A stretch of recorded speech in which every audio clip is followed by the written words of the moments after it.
साथियों, इस दुनिया में एक बड़ी विशेषता रही है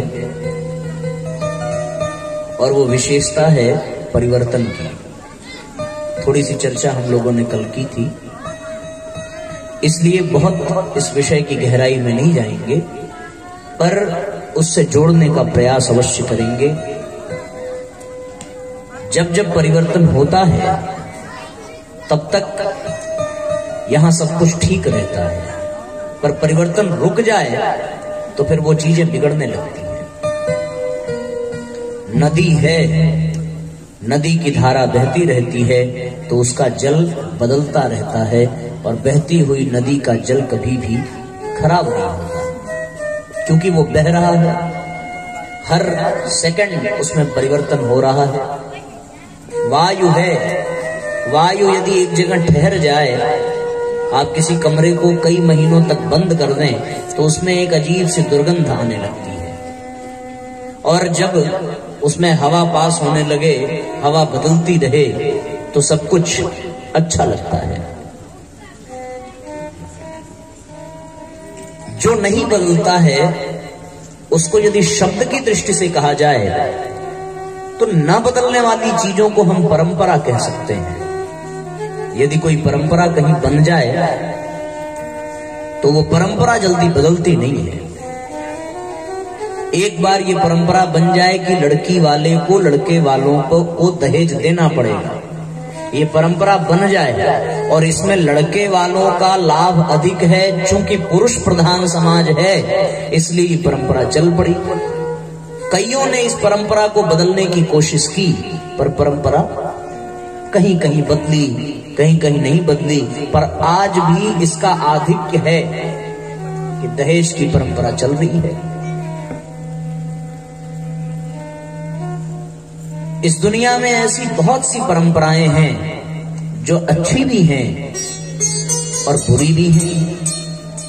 ये भी एक प्रकार की परंपरा है कि जब शाम होने लगे तो घर में कोई एक परिजन दीपक जलावें, तुलसी माँ को दीपक दिखाएं, पूजा स्थल पर दीपक दिखाएं। ये भी एक प्रकार की परंपरा है। हम वर्षानुवर्ष कथाओं का आयोजन करते हैं, सत्संग इत्यादि की व्यवस्था करते हैं, ये भी एक प्रकार की परंपरा है। इसी परंपरा के अंतर्गत हम सब नित्य निरंतर इसका लाभ उठा पाते हैं। तो कहने का तात्पर्य है कि कुछ परंपराएं अच्छी भी होती हैं, कुछ परंपराएं बुरी भी होती हैं। समय के अंतराल में कभी कभी अच्छी परंपरा भी समाप्त हो जाती है और समय के अंतराल में बुरी परंपरा भी समाप्त हो जाती है। समय ही वो ऐसा है जो सब कुछ बदल करके रख देता है। कालो जगत भक्षकः, काल इस जगत का भक्षण कर रहा है। यहाँ की सारी गतिविधियां बदलती चली जा रही हैं, उसमें परिवर्तन होता चला जा रहा है। तो परंपराएं जल्दी नहीं बदलती, लेकिन जब बदलती हैं तो फिर उसकी जगह पर एक नई परंपरा की शुरुआत होती है। आज हमारे समाज में यदि हम पुराने समय में और आज के समय में तुलना करें तो साथियों, परंपराओं का ही भेद देखने को मिलता है। सतयुग में भी ऐसे ही वृक्ष रहे होंगे, ऐसी ही धरती रही होगी, ऐसे ही व्यक्ति रहे होंगे, आकृति की दृष्टि से सब कुछ ऐसा ही रहा होगा। ऐसी ही गंगा रही होगी, ऐसा ही हिमालय रहा होगा, ऐसे ही फल फूल रहे होंगे जैसे कि आज कलयुग में है। लेकिन वो सतयुग क्यों कहा गया और इस युग को कलयुग क्यों कहा गया, उसका एक ही कारण निकल करके आया कि उन दिनों कुछ अच्छी परंपराएं चलती रही समाज में, और आज वो अच्छी परंपराएं समाप्त हो गई समाज में, तो ये युग कलयुग हो गया। और उस समय की जो अच्छी परंपराएं थी उसके कारण वो सतयुग हो गया। पहले साथियों, सतयुग में गुरुकुल परंपरा हुआ करती थी। बच्चे जब छोटे होते थे, जन्म लेने के पश्चात थोड़े से बड़े हुए तो उनका यज्ञोपवीत संस्कार करा करके, उपनयन संस्कार करा करके उन्हें गुरुकुल भेजा जाता था। ये गुरुकुल परंपरा थी। आपने देखा होगा, भगवान राम लक्ष्मण चारों भाइयों के साथ वशिष्ठ मुनि के साथ गुरुकुल की ओर प्रस्थान करते हैं। गुरु गृह गए पढ़न रघुराई, अल्पकाल विद्या सब पाई। वहां जाते थे और जाकर के दोपहर में लंच किया और शाम तक क्लास करके वापस आ जाते थे, ऐसी परंपरा नहीं थी। जब तक वो बड़े योग्य नहीं बन जाते थे तब तक उन्हें राजसी भोग छोड़ करके गुरुकुल में ही रहना पड़ता था। ये परंपरा उस समय की थी, पर आज वो परंपरा बदल गई। और उन दिनों गुरुकुल में परा अपरा दोनों प्रकार की विद्याएं प्रदान की जाती थी। अपरा विद्या वो जिससे व्यक्ति अपने उदर का और अपने परिवार का भरण पोषण कर सके, और परा विद्या वो जिससे व्यक्ति अपने आत्मिक उत्थान के बारे में सोच सके। दोनों प्रकार की विद्याओं को प्रदान करने का ये गुरुकुल में नियम था कि व्यक्ति व्यवसायी भी बन सके, व्यापारी भी बन सके, लेकिन उसके व्यवसाय में, उसके व्यापार में धर्म जुड़ा होना चाहिए, अध्यात्म जुड़ा होना चाहिए। इसलिए पराविद्या का भी दान दिया जाता था। तो एक परंपरा गुरुकुल वाली जो आज बिल्कुल समाप्त हो गई। दूसरी परंपरा, एक ये भी परंपरा थी कि पहले साधुओं की एक श्रृंखला समाज में बहुत अच्छे स्तर पर काम कर रही थी। घर घर वो साधु जाते थे, भिक्षा अवश्य लेते थे, पर बदले में बहुत कुछ गृहस्थों को दे करके जाते थे। ये भी एक परंपरा थी, पर आज ये परंपरा बिल्कुल समाप्त हो गई। आज यदि साधु आ भी जाए तो हमें भी संदेह होता है कि वो सही है या नहीं है, और फिर हम लोग उस तरीके से स्वागत सम्मान वो नहीं कर पाते। तो धीरे धीरे ये परंपरा भी, भिक्षाटन की और साधुओं की वो परंपरा भी धीरे धीरे समाप्त होती चली जाएगी। पहले साथियों यज्ञीय परंपरा चलती थी, हर घर में नित्य यज्ञ हुआ करता था, लेकिन आज यज्ञीय परंपरा भी समाप्त हो गई। हमें लगता है कि जब यहाँ पर एक वर्ष में एक बार कार्यक्रम होता होगा तो ही कुछ लोग कर पाते होंगे। ऐसे तो सप्ताह में हर सप्ताह संभवतः यज्ञ होता है, लेकिन उसमें सारे लोग नहीं ही आ पाते होंगे। आना तो चाहिए। तो यज्ञीय परंपरा उन दिनों थी, और जब ऐसा होता था तो सारे लोग एकत्रित होते थे, पर आज वो परंपरा भी समाप्त हो गई। पहले एक ये भी परंपरा होती थी कि हर व्यक्ति वृद्ध होने के पश्चात वानप्रस्थ धारण करता था, और उसने जीवन भर जो सीखा है वानप्रस्थी बन करके वो समाज को देने का प्रयत्न करता था। उसके बाद संन्यास परंपरा में वो अपने आत्मिक उत्थान के लिए आध्यात्मिक उपचार करता था। ये भी परंपरा थी। पहले साथियों संस्कार परंपरा हुआ करती थी कि व्यक्ति के जन्म से पहले ही संस्कार कराना प्रारंभ किया जाता था, और मरने के बाद तक संस्कार होते थे। आपने सुना भी होगा कि व्यक्ति गर्भ में आ जाए जीव तो पुंसवन संस्कार कराते हैं, नामकरण संस्कार है, अन्नप्राशन संस्कार है, जन्म दिवस संस्कार है, विद्यारंभ है, उपनयन है, दीक्षा है, यज्ञोपवीत है, विवाह संस्कार है, मर जाए तो अंत्येष्टि संस्कार है। कुछ तो होते हैं विवशता पूर्वक, पर बहुत से संस्कार विलुप्त हो गए। किसी को पता भी नहीं होगा कि इस तरह की संस्कार की परंपरा चलती रही होगी। ये चलती थी पुराने जमाने में।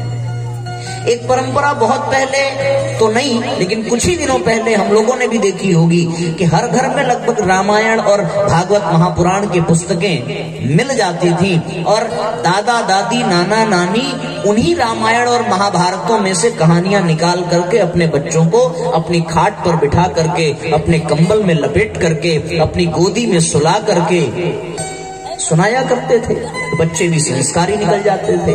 जो वृद्ध माताएं हैं, जो वृद्ध पुरुष हैं, उन्हें याद होगा कि वो किस तरीके से अपने बच्चों को मीठी मीठी और देवतुल्य कहानियां जिसमें संस्कार भरे होते थे, ये परंपरा चलती थी। हर बच्चा अपने माँ बाप से उतना नहीं सीखता था जितना उसका लगाव उसके दादा दादी नाना नानी से हुआ करता था।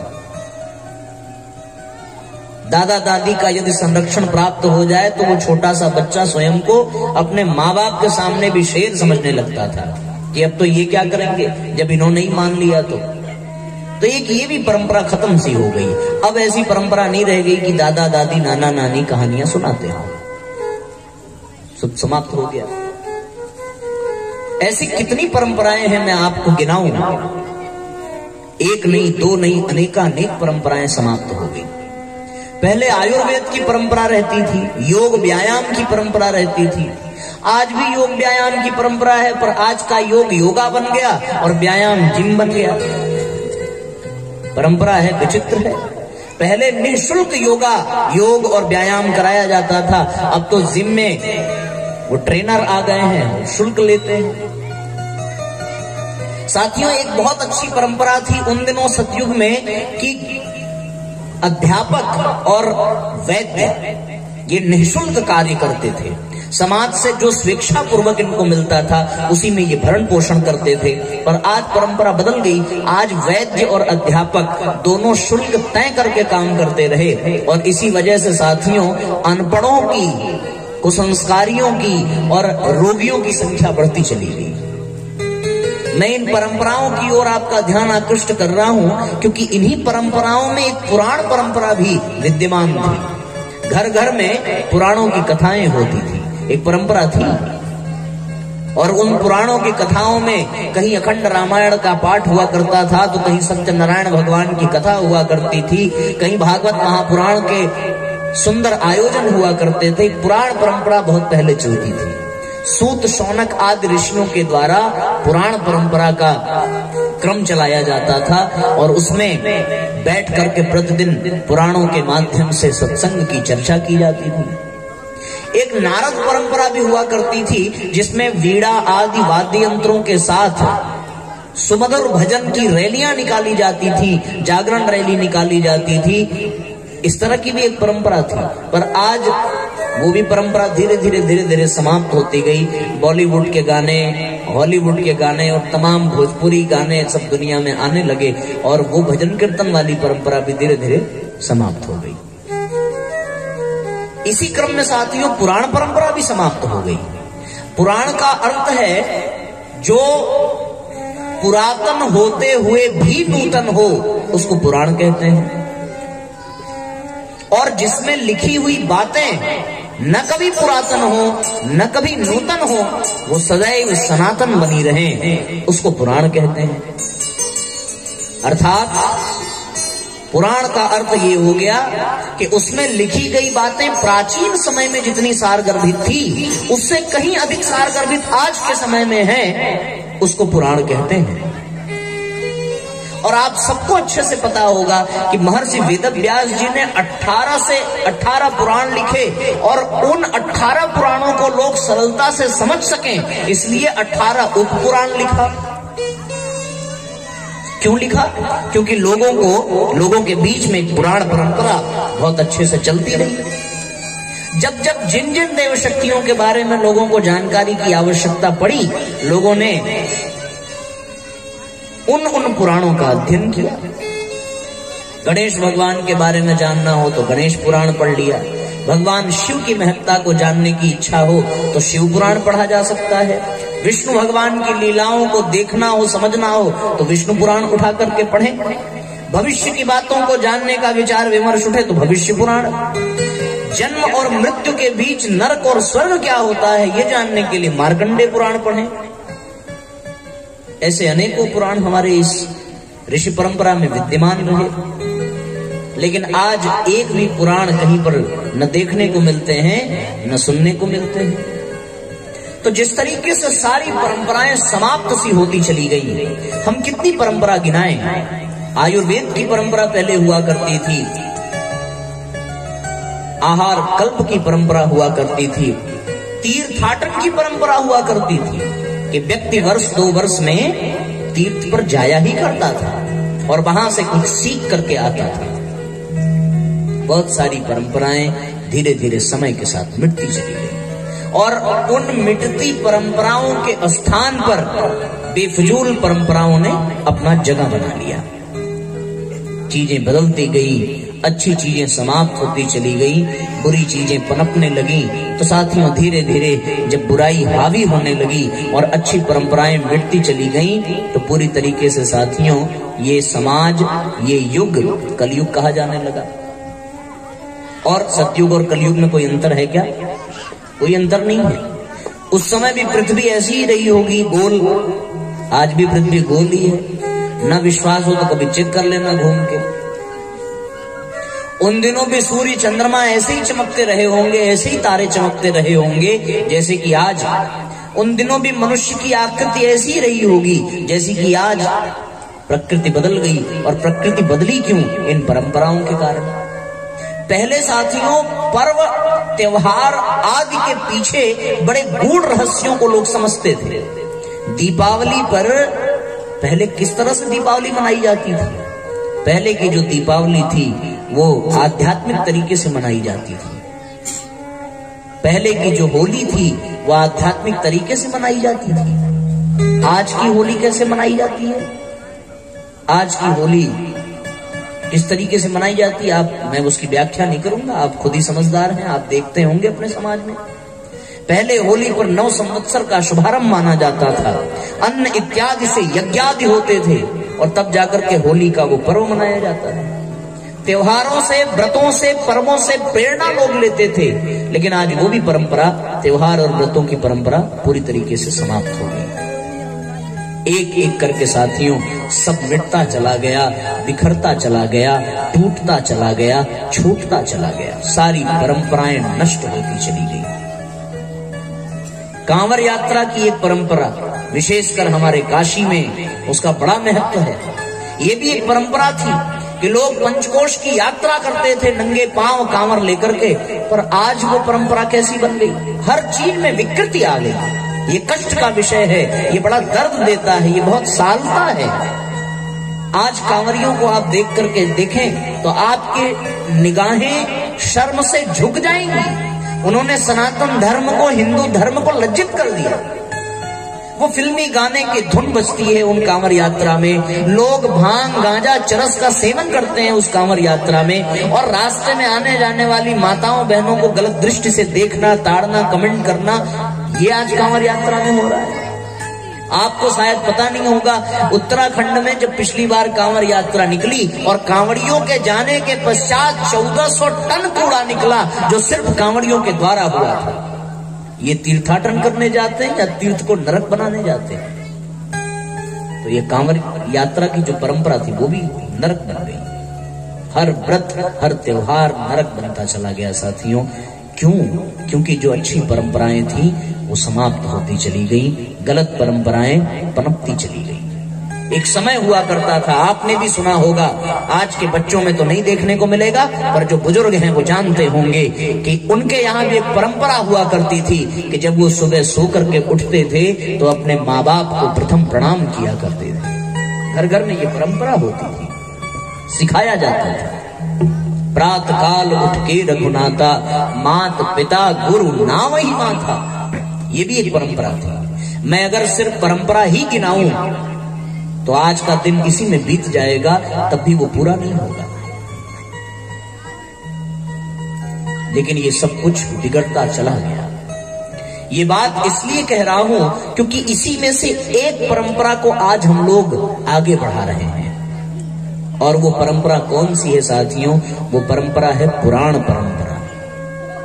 पहले जिस तरीके से घर घर में पुराण हुआ करते थे, घर घर में कथा कहानियां हुआ करती थी, जिसके माध्यम से नवनिहाल शिशुओं का और इस समाज के अनगिनत व्यक्तियों का नवनिर्माण हुआ करता था, आज यहाँ हम सब एकत्रित हुए हैं तो उस पुराण परंपरा के साक्षी बन रहे हैं, उस पुराण परंपरा को आगे बढ़ा रहे हैं। ये पुराण परंपरा क्या थी? ये पुराण परंपरा थी साथियों कि जब वेदों की संरचना भगवान वेदव्यास ने की तो वेद बड़े कठिन थे, बड़े क्लिष्ट थे, वो हर व्यक्ति को समझ में नहीं आते। उन वेदों को आसानी से समझाने के लिए वेदव्यास जी ने 18 पुराण लिखे, फिर उन पुराणों को समझाने के लिए 18 उप पुराण लिखा। जैसी जैसी समय की मांग थी वैसा वैसा काम उन्होंने किया, लेकिन वो पुराण परंपरा भी समाप्त हो गई। अब एक दिन ऐसी घटना घटी साथियों, मैं वो घटना आपको बताऊं, शायद आपने सुना हो अथवा न सुना हो, तो ध्यान से सुनना। एक दिन क्या हुआ, एक घटना घटी, और वो घटना ऐसी थी कि परम पूज्य गुरुदेव के जीवन में उनके गुरु, जिन्हें हम दादा गुरुदेव कहते हैं, उनका प्राकट्य हुआ। प्राकट्य कैसे हुआ? गुरुजी सुबह साधना कक्ष में अपनी उपासना कर रहे थे, घृत का दीपक जलाया था। अचानक उस दीपक से प्रकाश का उत्सर्जन हुआ और उस प्रकाश के बीच में दादा गुरुदेव सूक्ष्म रूप में उपस्थित हुए, प्रकट हुए। परम पूज्य गुरुदेव से वार्तालाप की, गुरुदेव के 3-4 जन्म पीछे की बातें उनको बताई, इस जन्म में उन्हें क्या करना है ये भी अच्छे से समझाया। और साथियों, इसी क्रम में परम पूज्य गुरुदेव को एक वर्ष के लिए 4 बार हिमालय आने का आमंत्रण दिया। हिमालय में उन दिनों बहुत सारे ऋषि महर्षि रहते थे। आज तो हिमालय में पिकनिक स्पॉट बन गया है, बड़े बड़े रेस्टोरेंट खुल गए हैं, बड़े बड़े होटल खुल गए हैं। तो उन ऋषियों ने फिर इन व्यापारियों के लिए हिमालय छोड़ करके हिमालय के उन क्षेत्रों में स्थान ग्रहण किया जहां व्यक्ति आसानी से पहुंच ही नहीं सकता, और उस क्षेत्र को नंदन वन कहा जाता है, जहां सशरीर कोई मनुष्य पहुंच नहीं सकता। और कुछ ऋषि फिर वहां से चले गए, अंतरिक्ष में निवास करने लगे। परम पूज्य गुरुदेव को प्रथम बार हिमालय जाने का अवसर मिला, और प्रथम हिमालय यात्रा में परम पूज्य गुरुदेव नंदनवन सशरीर पहुंचे अपने गुरु की कृपा के कारण। गुरु जी ने हमारी वसीयत और विरासत में लिखा है कि जब उन्होंने अपने गुरु के साथ दर्शन किया तो दादा गुरुदेव परम पूज्य गुरुदेव को किसी अन्य स्थान पर ले जाने लगे, और वो अन्य स्थान था गुफाओं का, कंदराओं का, पर्वतों के अंदर। वहां भीतर ले जाने लगे तो साथियों, भीतर एक अजीब सा दृश्य परम पूज्य गुरुदेव ने देखा। उन गुफाओं में, उन कंदराओं में वो दृश्य ऐसा था कि जिन ऋषियों के नाम हम जानते हैं, वशिष्ठ हो गए, विश्वामित्र हो गए, वेदव्यास हो गए, भगीरथ हो गए, नारद हो गए, पिपलाद हो गए, चरक हो गए, कणाद हो गए, सूत सोनक हो गए, आदि जितने विशिष्ट ऋषि हुआ करते थे, वो सारे ऋषि उस गुफा में सूक्ष्म रूप में विद्यमान थे। सूक्ष्म रूप समझते हो ना, कि उनको साधारण आंखों से देखा नहीं जा सकता, लेकिन अनुभव किया जा सकता है, उनकी अनुभूति हो सकती है। पर परम पूज्य गुरुदेव ने अपने तप के कारण, अपने पुण्य के कारण और दादा गुरुदेव की कृपा के कारण उन्हें अपनी प्रत्यक्ष आंखों से देखा, उन ऋषियों। और वो ऋषि अपने अपने स्थान पर बैठे थे। जैसे ही उन ऋषियों को देखा, वैसे ही परम पूज्य गुरुदेव ने स्वतः हाथ उठा करके उन सबको प्रणाम किया। इस मिलन को संगीत के 2 शब्दों से हम लोग समझें। बड़ा प्यारा छंद है, छंद नहीं कह सकते, कुछ पंक्तियां हैं, ये आपको सुनाने का मन है। कुछ ही दिन पहले बना। भाव भरी इस भेंट पर मन में हर्ष अपार, सूक्ष्म रूप धारी ऋषियों को नमन है बारंबार, नमन है बारंबार। बार बार गुरु जी ने उन ऋषियों को प्रणाम किया। सूक्ष्म रूप धारी सभी ऋषियों के नयन आज, दादा गुरुदेव संग श्री राम को निहारती, दादा गुरुदेव संग श्री राम को निहारती। सूक्ष्म रूप धारी सभी ऋषियों के नयन आज, दादा गुरुदेव संग श्री राम को निहारती। फिर से प्रारंभ हो धरा पे ऋषि परंपरा, बस यही है चाह उनकी आत्मा पुकारती, बस यही है चाह उनकी आत्मा पुकारती। आंख भर आई और हृदय हुआ व्याकुल है, मानवता आज चहूं और है कराहती। आंख भर आई और हृदय हुआ व्याकुल है, मानवता आज चहूं और है कराहती। सारा कार्य सिद्ध हम करेंगे श्री राम, तू तो केवल केवल बंजारे ऋषि परंपरा का सारथी, केवल बंजारे ऋषि परंपरा का सारथी, केवल बंजारे ऋषि परंपरा का सारथी।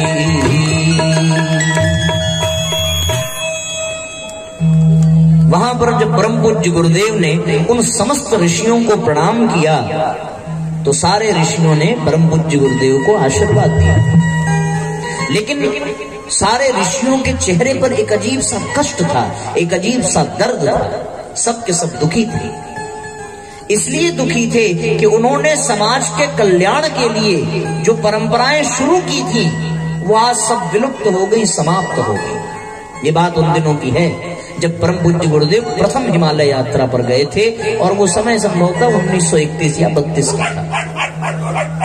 हमारे जो वरिष्ठ परिजन हैं उनको याद होगा, 31 या 32, 1931 या 32 का ही समय था साथियों। और ऐसे समय में सारे के सारे ऋषि दुखी थे। कौन कौन था? भगीरथ भी दुखी थे। भगीरथ इसलिए दुखी थे कि उन्होंने गंगा को प्रवाहित किया था इस धरती पर आज ज्ञान की गंगा कहीं प्रवाहित नहीं होती, इसलिए भगीरथ दुखी थे। विश्वामित्र भी वहां थे। विश्वामित्र इसलिए दुखी थे कि उन्होंने कभी गायत्री मंत्र का सृजन किया और गायत्री मंत्र के माध्यम से उन्होंने एक नई सृष्टि का निर्माण किया, और गायत्री मंत्र के कारण उन्हें ब्रह्मर्षि की उपाधि प्राप्त हुई, और उसी के बल पर उन्होंने जन जन में गायत्री को स्थापित किया।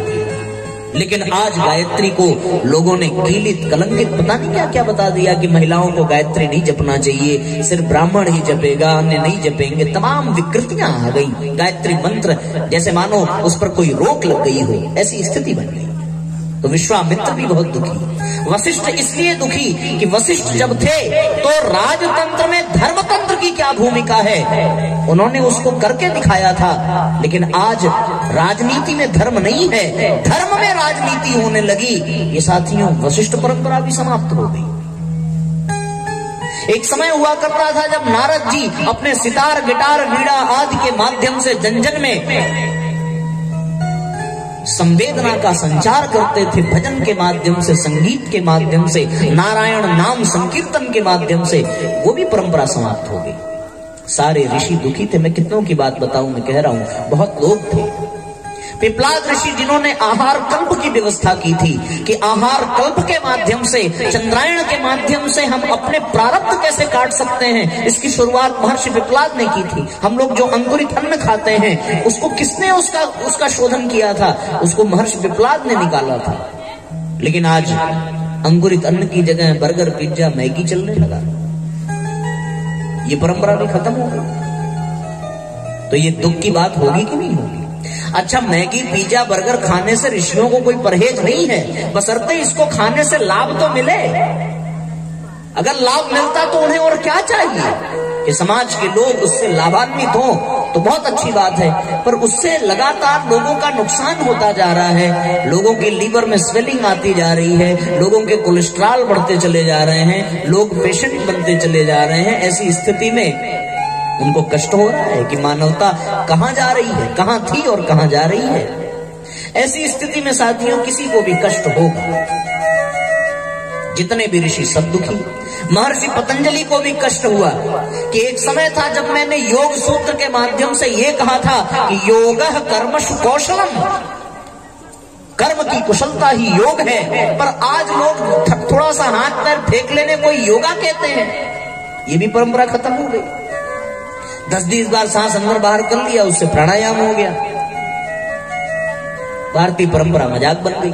महर्षि पतंजलि भी बहुत कष्ट में थे, और ये सब का कष्ट परम पूज्य गुरुदेव अनुभव कर रहे थे, क्योंकि दादा गुरुदेव गुरुजी को उन ऋषियों से मिलाने ही इसीलिए लेकर के गए थे कि इन ऋषि परंपराओं से गुरुदेव को परिचित कराया जा सके। एक और परंपरा थी साथियों, जब महर्षि वेदव्यास पुराण इत्यादि का लेखन कर रहे थे, वो बोलते जाते थे और गणेश जी लिखते जाते थे। लिखने की भी परंपरा चलती रही। याज्ञवल्क्य जी ने यज्ञ से मनोविकारों को कैसे दूर किया जाए, इसकी परंपरा शुरू की थी।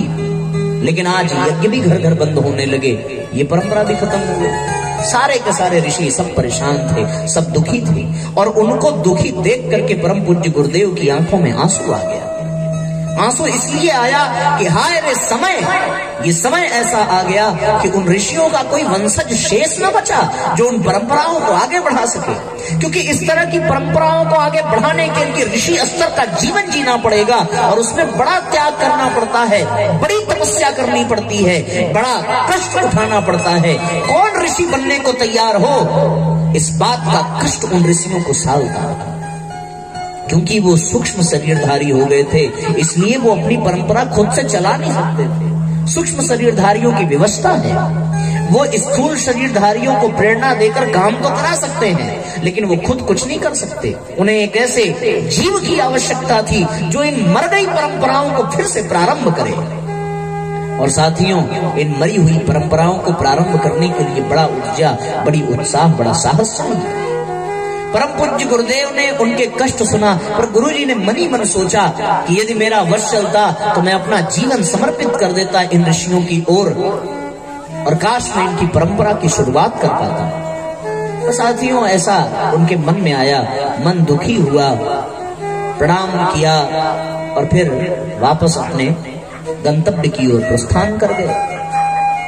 मन में परम पूज्य गुरुदेव के ये चल रहा था कि कितना अच्छा होता ये सारी परंपराएं शुरू हो जाती, पुराण परंपरा शुरू हो जाए, यज्ञ परंपरा शुरू हो जाए, गृह गृह गायत्री उपासना की परंपरा शुरू हो जाए, घर घर में लोग योग, व्यायाम, कल्प इत्यादि अंकुरित अन्न का सेवन करने लगे, चारों तरफ प्रज्ञा गीत का वादन होने लगे, चारों तरफ परम पूज्य गुरुदेव के विचारों को घर घर पहुंचाने का क्रम बनने लगे। साथियों, जब ऐसी स्थिति बने तो मानवता का कितना बड़ा कल्याण होगा।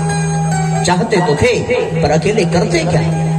उनके मन की ये बातें उनके साथ रहने वाले परम पूज्य गुरुदेव के गुरुदेव दादा गुरुदेव ने उनकी मन की बातों को पढ़ा, और मन की बातों को पढ़ करके उन्होंने कहा कि श्री राम, यदि तेरे मन में ये टीस है कि इसको किया जाए तो तू चल मेरे साथ, फिर से हम उन ऋषियों से मिलते हैं और उनसे निवेदन करते हैं कि हमारे लायक जो हो हमें करना बताएं। और फिर से वो साथियों दूसरी हिमालय यात्रा में उन ऋषियों से फिर से उनकी मुलाकात हुई, और फिर ऋषियों ने कहा, जैसे हम लोगों ने अभी अंतिम पंक्ति पढ़ी थी, और वो पंक्ति यही है साथियों, सारा कार्य सिद्ध हम करेंगे श्री राम, तू तो केवल बन जा रे ऋषि परंपरा का सारथी।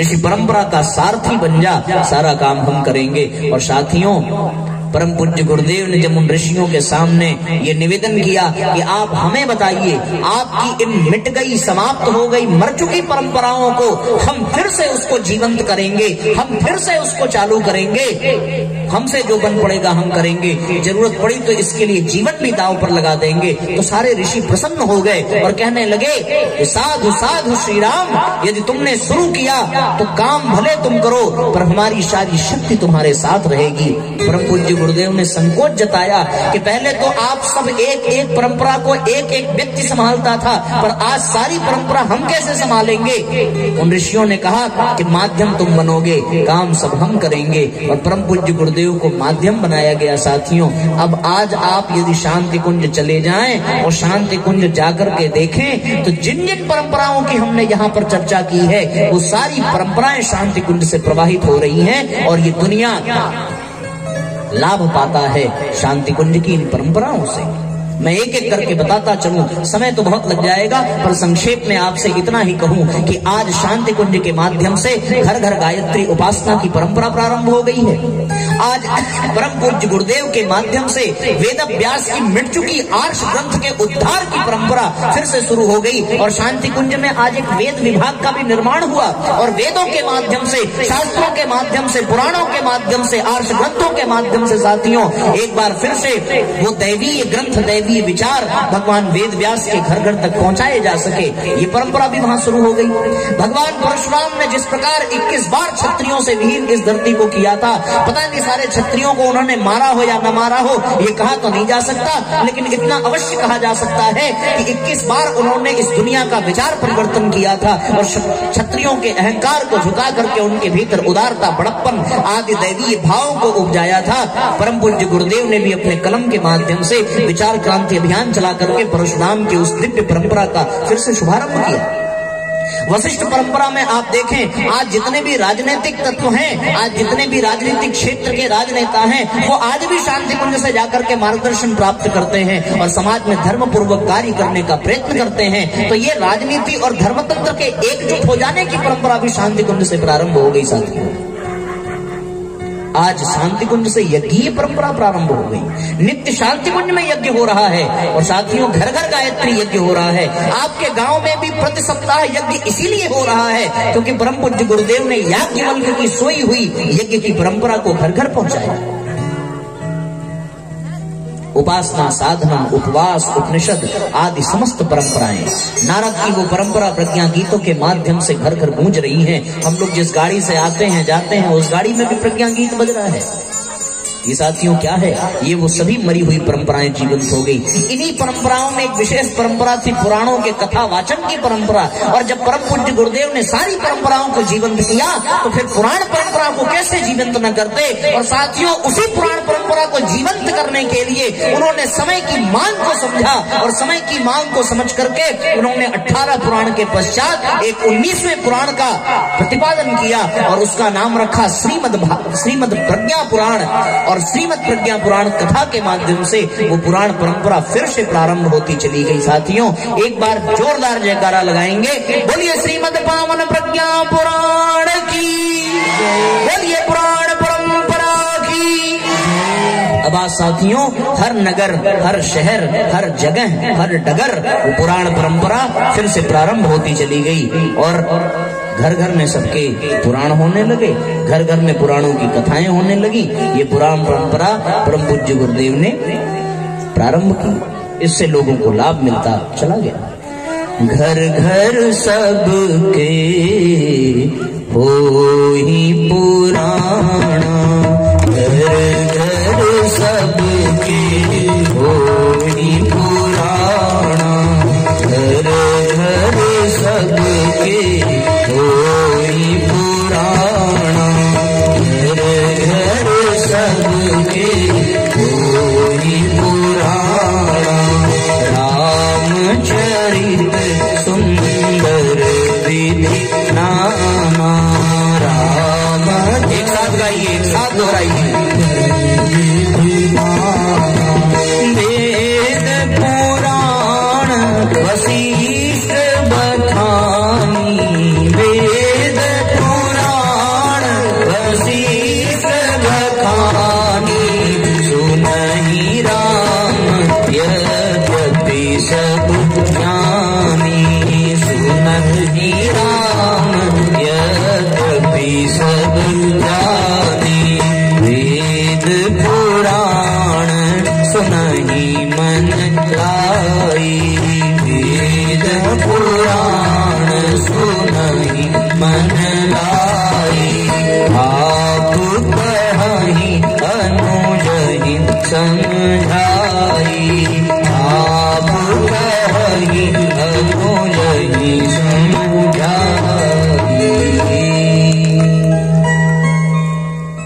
तो साथियों इस तरीके से परम पूज्य गुरुदेव ने पावन प्रज्ञा पुराण कथा का श्रेय। अब प्रश्न ये उठता है कि उन्होंने जब 18 ऑलरेडी था तो एक 19वां क्यों बोझ बढ़ा दिया, है ना? जब 18 था पहले से ही, एक और बढ़ाने की क्या जरूरत थी? ये किसी ने पूछा परम पूज्य गुरुदेव से। परम पूज्य गुरुदेव ने कहा कि बेटा जैसा रोग हो वैसी दवा दी जाती है। आपके दर्द हो पेट में और आपने दवा दे दिया गले के दर्द का तो आदमी तो साफ हो जाएगा, होगा कि नहीं? जो समस्या हो उसी की दवा देंगे ना। समस्या है ब्लड प्रेशर की, ब्लड प्रेशर लो होने की और दवा दे दी हाई होने की, तो सही तो है। लो होने पे तो हाई वाली दवा दी जाती है और लो होने पे लो वाली दे दे तो आदमी तो एकदम लो हो जाएगा। लेने के देने पड़ेंगे तो मूड ही खराब हो जाएगा, डिस्टर्ब हो जाएगा। तो जैसा रोग हो वैसा ही साथियों दवा भी देना पड़ता है। एक जमाना था जब कोई रोग अन्यत्र था, पर आज रोगों की समस्या में यही समस्या आ गया कि व्यक्ति के विचार दुर्विचार में बदल गए। अभी हम लोगों ने सुबह भी चर्चा की थी कि भावनाएं व्यक्ति की दूषित हो गई, विचार व्यक्ति का दूषित हो गया, वो अचिंत्य चिंतन करने लगा, उसकी भावनाएं समाप्त हो गई, उसका मन दूषित हो गया। तो जब विचार दूषित हो जाएं, तो विचारों को सही करने के लिए महाप्रज्ञा की जरूरत पड़ती है, और विचारों को सही करने के लिए साथियों उस महाप्रज्ञा के माध्यम से ही हम ठीक करें तो प्रज्ञा पुराण की आवश्यकता पड़ती है। प्रज्ञा का मतलब है इस युग के अनुरूप प्रधान ज्ञान, जो हमें विवेक को जागृत करता हो, हमें समझदारी सिखाता हो, हमें जिम्मेदारी सिखाता हो, हमारे भीतर ईमानदारी और बहादुरी को प्रवेश कराता हो, ऐसे पावन पुराण को प्रज्ञा पुराण कहते हैं।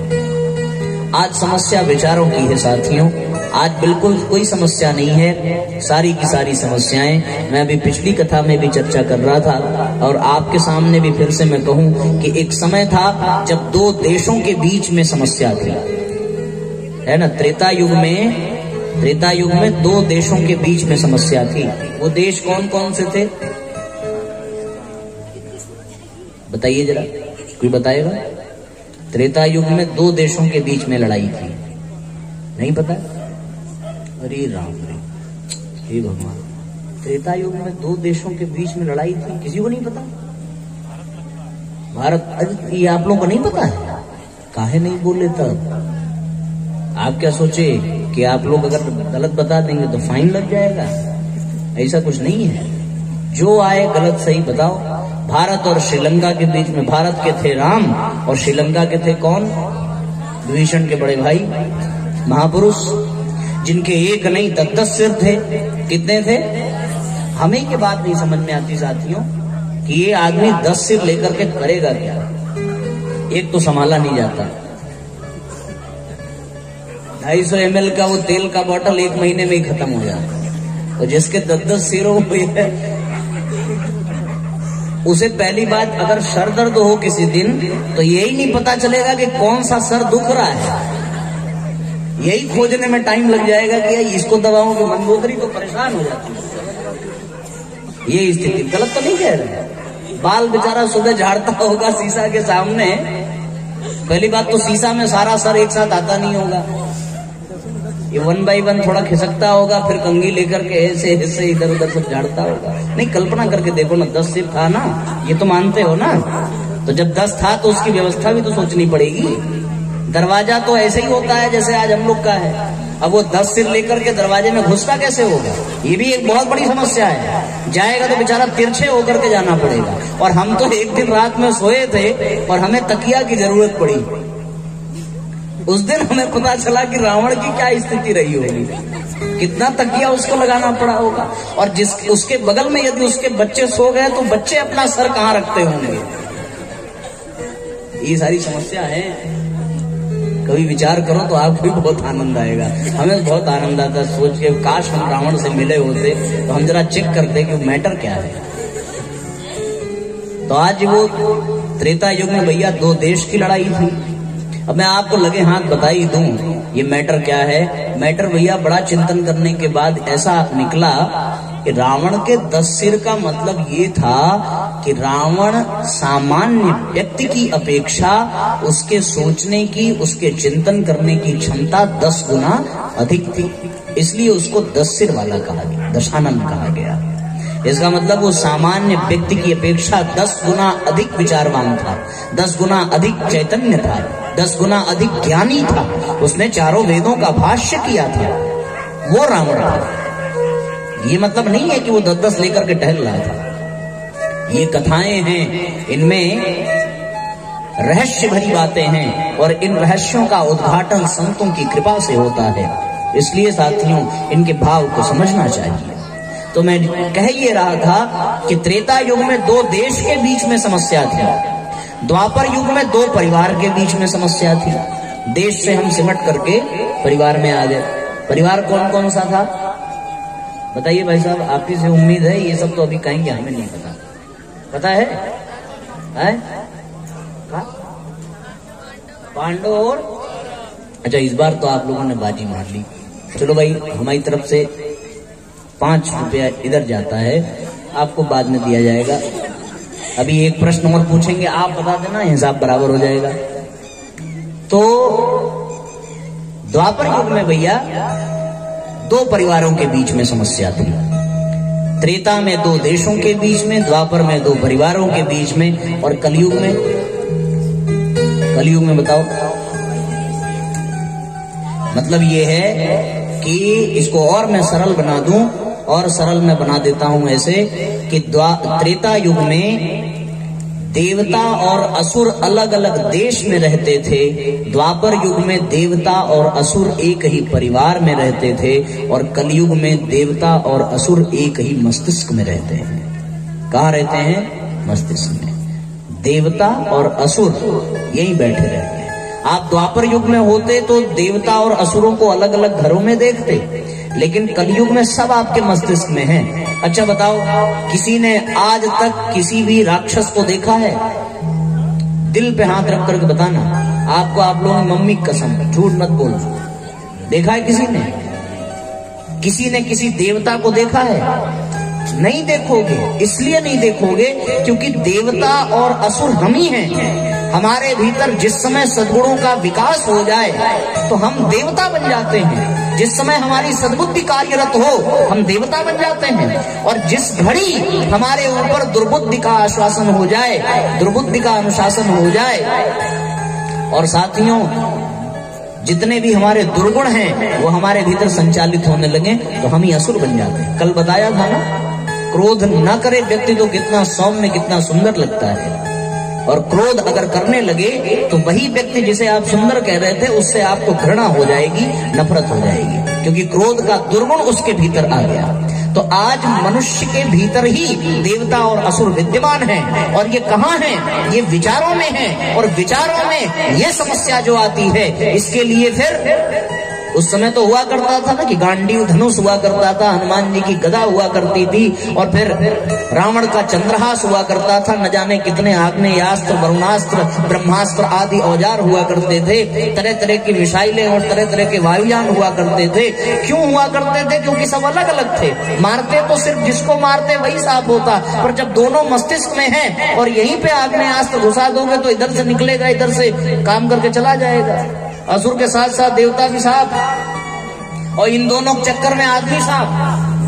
तो ऐसी स्थिति में क्या किया जाए? ऐसी स्थिति में फिर किसी औजार से, किसी शस्त्र से, किसी अस्त्र से वार हो नहीं सकता। ऐसी स्थिति में व्यक्ति के मस्तिष्क के संवारने, सुधारने के लिए शस्त्र नहीं, शास्त्र की आवश्यकता पड़ती है। और साथियों, उस शास्त्र को इस बुद्धि के अनुकूल बनाने के लिए परम पूज्य गुरुदेव ने पावन प्रज्ञा पुराण का प्राकट्य कराया, जिससे कि व्यक्ति के विचारों में रहने वाले असुरों का विनाश हो सके। बात बुद्धि में बात आ रही है कि नहीं आ रही है? समझ में आ रही है बात है ना? प्रज्ञा पुराण अच्छे से समझ में आ गया कि क्यों परम पूज्य गुरुदेव ने इसको पैदा किया? आया समझ में? नहीं आया? आया ना? विचारों को अच्छा बनाने के लिए, उसके भीतर के असुरों को मिटाने के लिए। ये इसलिए हम अपने विचारों के ही कारण देवता हैं, हम अपने विचारों के ही कारण असुर हैं। सुबह वाली कहानी याद है ना, ब्रह्मा जी की डिनर पार्टी वाली? कौन कौन आया था सुबह? जरा हाथ उठाओ। जो नहीं आए थे हम दोबारा सुनाएंगे भी नहीं। चलो हाथ नीचे करो। तो सुबह वाली पार्टी याद करो। देवता और असुर दोनों थे, दोनों में विचारों का ही फर्क था। एक ने एक खाने के लिए मर गया और दूसरा खिलाते खिलाते खा गया। ऐसी स्थिति में साथियों, विचारों के ही आधार पर देव और दानव बन जाते हैं। जो लोग नहीं सुन पाए थे उनको निराश होने की बिल्कुल आवश्यकता नहीं है, उनको उदास होने की बिल्कुल आवश्यकता नहीं है। और आवश्यकता इसलिए नहीं है क्योंकि आपके यहाँ जो कथाएं हो रही हैं, ये पिछले कल परसों से हो रही है, नहीं कल सुबह से, तो कल सुबह से जितने भी कार्यक्रम हो रहे हैं वो सारे कार्यक्रम आप फिर से देख पाओगे। ये आपके लिए अच्छी बात है। कैसे देख पाओगे? हमारे भैया रिकॉर्ड कर रहे हैं, तो ये सारे वीडियोस आपको YouTube पर देखने को मिल जाएंगे, तो आप इसको फिर से देख सकते हो। आपको करना कुछ नहीं होगा, आप अपने मोबाइल में, कौन कौन YouTube चलाता है? हाथ उठाओ तो। जितने भी लोग चलाते होंगे, व्हाटएवर आप जितने भी लोग चलाते हो, आप YouTube पर जाना, अनिलेश तिवारी लिख करके सर्च करना, ये हमारा नाम है, आप उसको लिख करके सर्च करना और उस पे आपके सारे वीडियोस अभी मतलब आज ही अगर आप करेंगे तो आज भी कथाओं के वीडियोस हमने 2-4 अपलोड कर दिए, धीरे धीरे करते रहेंगे। आपको ये सारी कथाएं तो सुबह जो सुना था, आज सुनाया था, वो भी आपको वहां पे मिल जाएगा। और आप उस वीडियोस को सब्सक्राइब कर देना, उस चैनल को, तो आपको ये सारी चीजें बराबर मिलती रहेंगी। और लगे हाथ ये भी सूचना आपको दूं साथियों, हमारे शांति कुंज के वीडियोस यूट्यूब चैनल के माध्यम से परम पूज्य गुरुदेव के विचार अनेकानेक तरीके से आप सब तक पहुंचाए जाते हैं। तो आप शांति कुंज के यूट्यूब चैनल को भी लाइक करना, जिससे वहां की गतिविधियों की जानकारी आपको मिलेगी। और ये वाली कथा सुननी हो तो हमारा चैनल सब्सक्राइब करना, आपको दोबारा मिल जाएगा। ये सूचना आपको देनी थी। और साथियों लगे हाथ ये भी आप समझें कि अब इस तरीके से परम पूज्य गुरुदेव ने विचारों को श्रेष्ठ बनाने के लिए पावन प्रज्ञा पुराण कथा का निर्माण किया। तो आइए एक साथ एक भजन का आनंद लें। यह प्रज्ञा पुराण पूज्य गुरु जी को प्यारा है, यह प्रज्ञा पुराण पूज्य गुरु जी को प्यारा है, गुरु जी को प्यारा है, यह प्रज्ञा पुराण, यह प्रज्ञा पुराण पूज्य गुरु जी को प्यारा है, यह प्रज्ञा पुराण पूज्य गुरु जी को प्यारा है, मेरे जीने का सहारा है, यह प्रज्ञा पुराण पूज्य गुरु जी को प्यारा है, यह प्रज्ञा पुराण।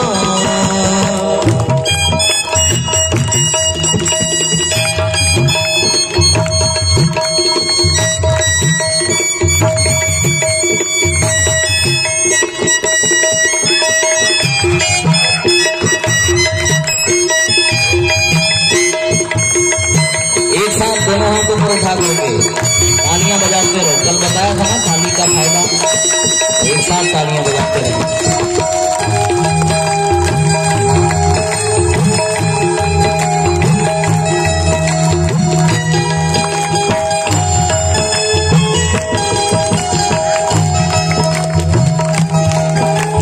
कौन बड़ा है कौन है छोटा, ऊंच नीच क्या होता है, कौन बड़ा है कौन है छोटा, ऊंच नीच क्या होता है, कर्म भूमि में वैसा काटे जो कोई जैसा होता है, कर्म भूमि में वैसा काटे जो कोई जैसा होता है, माँ की ममता एक समान हो, माँ की ममता एक समान, माँ का जग ये दुलारा है, यह प्रज्ञा पुराण पूज्य गुरु जी को प्यारा है, यह प्रज्ञा पुराण पूज्य गुरु जी को प्यारा है, यह प्रज्ञा पुराण पूज्य गुरु जी को प्यारा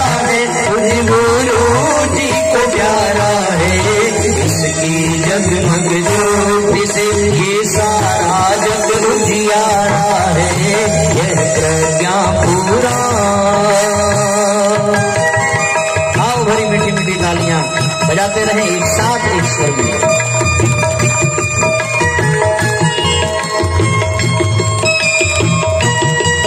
एक साथ एक स्वर में तालियां बजाते रहे आनंद पूर्वक।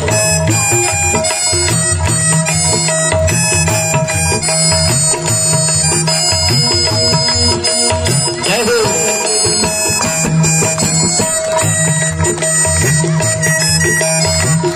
दोनों हाथ ऊपर उठा करके बजाते हैं। बोलिए पावन प्रज्ञा पुराण की।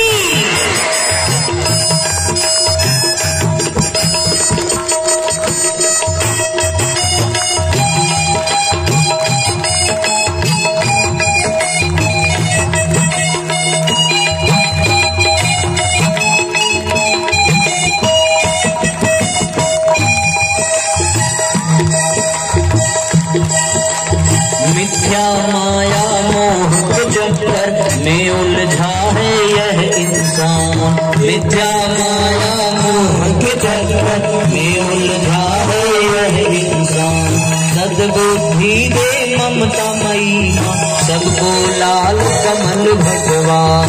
सद्बुद्धि दे ममता मई माँ, सबको लाल कमल भगवान। नर और नारी एक समान, नर और नारी एक समान, यही हमारा नारा है। यह प्रज्ञा पुराण पूज्य गुरु जी को प्यारा है। यह प्रज्ञा पुराण पूज्य गुरु जी को प्यारा है। यह प्रज्ञा पुराण।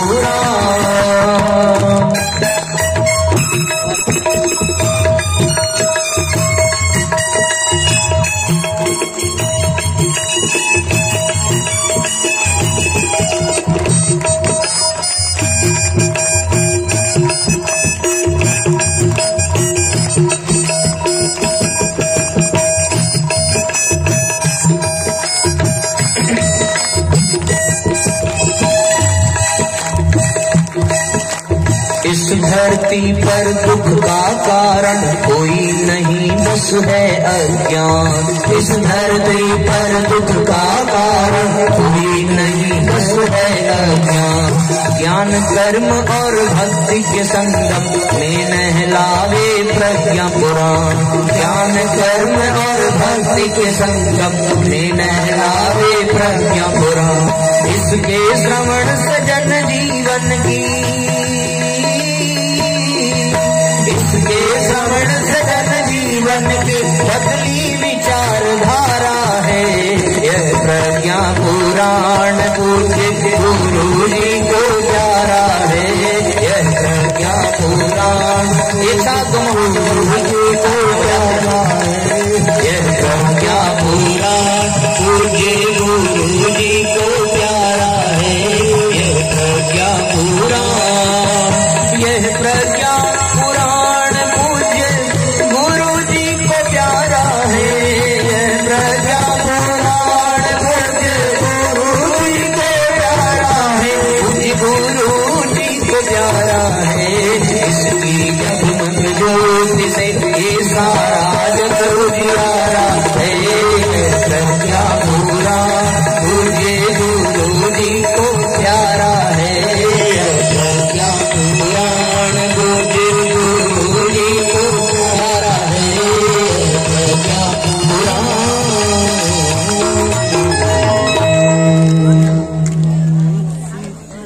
बोलिए परम पूज्य गुरुदेव की जय हो।